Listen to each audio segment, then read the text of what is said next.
गोरखपुर जगतगुरु शंकराचार्य विधुशेखर भारती सन्निधानम विजय यात्रा 11 से 13 फरवरी के दूसरे दिन गोरक्षनाथ मंदिर के महंत दिग्विजयनाथ स्मृति भवन सभागार में वेद पाठी विद्यार्थियों और अध्यापकों को शंकर वचन दिया गया। श्रृंगेरी शारदा पीठ के जगतगुरु शंकराचार्य श्री श्री भारती तीर्थ महासन्निधानम के मंगलमय आशीर्वाद और दिव्य आदेश से विजय यात्रा लेकर गोरखपुर पधारे। जगतगुरु शंकराचार्य विधुशेखर भारती सन्निधानम ने कहा कि प्रयागराज महाकुंभ में भव्य व्यवस्था से पूरा विश्व चकित है। इस महाकुंभ में श्रद्धालुओं की संख्या 50 करोड़ होने जा रही है। यह संख्या भारत के बारे में विश्वमन करने वाले कई देशों की जनसंख्या से भी अधिक है। शंकराचार्य ने कहा कि महाकुंभ में भव्य व्यवस्था देखकर न केवल उनका मन आनंदित हुआ है, बल्कि उन्होंने जिस किसी भी भक्त या श्रद्धालु से पूछा है, सब लोगों ने व्यवस्था को अत्यंत आनंददायी और सुव्यवस्थित बताया है। शंकराचार्य जी ने कहा कि प्रयागराज महाकुंभ की भव्य व्यवस्था से दुनिया को सीखना चाहिए। उन्होंने कहा कि जब सनातन आस्था वाले सन्यासी मुख्यमंत्री बनते हैं तो ऐसा ही व्यापक परिवर्तन देखने को मिलता है जैसा योगी आदित्यनाथ जी के नेतृत्व में उत्तर प्रदेश में देखने को मिल रहा है। उन्होंने कहा है कि न केवल प्रयागराज महाकुंभ बल्कि काशी और अयोध्या में भी भव्य व्यवस्था की गई है। हर जगह भक्तों का धर्म के प्रति उद्घोष देखकर हृदय आनंदित हो रहा है। जगतगुरु शंकराचार्य विधुशेखर भारती ने कहा है कि हमारे लिए धर्म और देश दोनों को दो आंखें होनी चाहिए, क्योंकि दोनों का उद्देश्य समाज, राष्ट्र और विश्व का कल्याण है। धर्म और देश दोनों पर समान चिंतन से ही श्रेय प्राप्त की जा सकती है।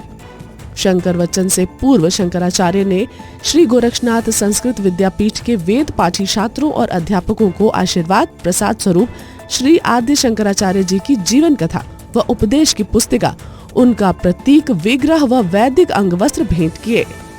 कार्यक्रम की समाप्ति पर उन्होंने मुख्यमंत्री योगी आदित्यनाथ को अंगवस्त्र और श्रृंगेरी पीठ से लाई गई स्मृतिका, मां शारदा और शंकराचार्य जी की प्रतिमा व कलश भेंट किया। इस अवसर पर गोरक्षनाथ मंदिर के प्रधान पुजारी योगी कमलनाथ, गोरखपुर विश्वविद्यालय की कुलपति प्रोफेसर पूनम टंडन, महायोगी गोरक्षनाथ विश्वविद्यालय के कुलपति प्रोफेसर सुरेंद्र सिंह, मदन मोहन मालवीय प्रौद्योगिकी विश्वविद्यालय के कुलपति प्रोफेसर जेपी सैनी सहित अन्य लोग मौजूद रहे। एक सच्चे सनातन धर्मावलंबी का यह लक्षण है और सनातन धर्म उस कृतज्ञता के भाव से उपरोक्त होकर के कार्य कर रहा है। आज जगतगुरु शंकराचार्य के रूप में श्रृंगेरी पीठ के पूज्य आचार्य का आगमन इस दृश्य गोरखपुर वासियों को, संस्कृत महाविद्यालय से जुड़े हुए इन छात्रों को, आचार्यों को प्राप्त हो रहा है। इस अवसर पर मैं उत्तर प्रदेश आगमन पर महाकुंभ के आयोजन में, काशी के आयोजन में, अयोध्या धाम के आयोजन में और अब गोरखपुर के इस आयोजन में उनका आशीर्वचन प्राप्त होना हम सबको अत्यंत प्रफुल्लित करता है। मैं इस अवसर पर जगतगुरु शंकराचार्य श्रृंगेरी के पूज्य आचार्य का एक बार फिर से गोरक्ष पीठ में हृदय से स्वागत करता हूं, अभिनंदन करता हूं और विश्वास व्यक्त करता हूं कि उनका आगमन उत्तर भारत में इसी प्रकार से निरंतर होता रहे, जिससे सनातन धर्म को हम इसी मजबूती के साथ विश्व मानवता के कल्याण का मार्ग प्रशस्त करने वाले धर्म के रूप में स्थापित करते हुए भारत को एक भारत श्रेष्ठ भारत के रूप में स्थापित करने में सफल होंगे। एक बार फिर से पूज्य आचार्य जी का उनके साथ आई थी श्रृंगेरी पीठ से जुड़े हुए सभी भक्तों, अनुयायियों का मैं हृदय से स्वागत करता हूं, अभिनंदन करता हूं। धन्यवाद। अपने भाषण में कहा था कि यहाँ उत्तर भारत में, उत्तर प्रदेश में हमारी यात्रा सदैव बार होना चाहिए, ऐसा उन्होंने एक प्रार्थना की थी।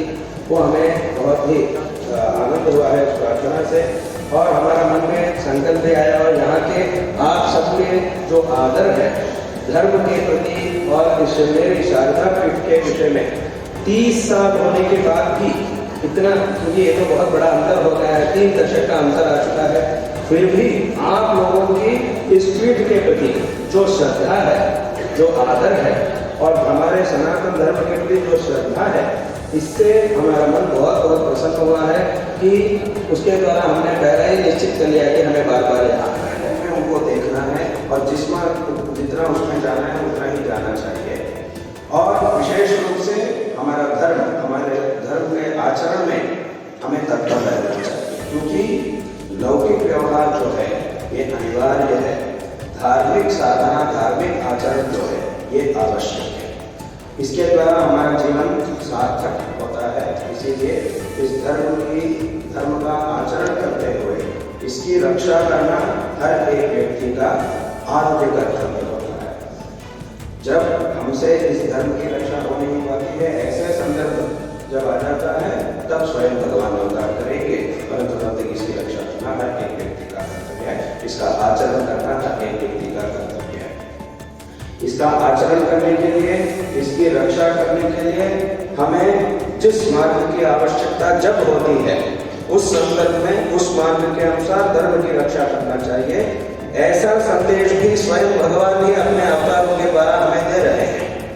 भगवान के कई अवतार हैं, जिनमें से प्रसिद्ध दशावतार तो हम लेते हैं, प्रसिद्ध रूप से दशावतारों के बारे में हम कहते हैं। यहाँ भी हम मूर्तियों को देख सकते हैं, दशावतारों की मूर्ति भी यहाँ स्थापित की गई है।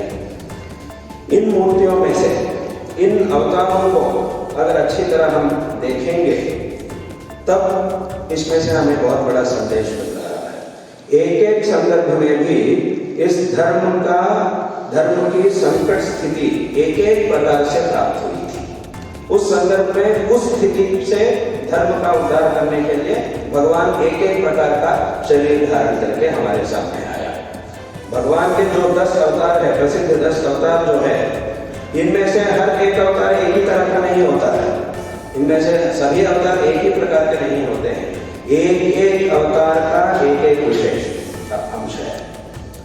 मत्स्य अवतार उसका एक विशेष है, नरसिंह अवतार उसका एक विशेष है, श्री रामचंद्र जी का अवतार इसका एक विशेष है, श्री कृष्ण अवतार वो विभिन्न अवतार है, परशुराम के अवतार वो विभिन्न अवतार है। एक एक अवतार में एक एक विभिन्नता हमें दिखाई देती है, क्योंकि उस संदर्भ में जिस प्रकार से धर्म की संकट स्थिति प्राप्त हुई थी, उस स्थिति से धर्म का उद्धार करने के लिए वो स्वरूप जो है उसी की ही आवश्यकता उस संदर्भ में थी।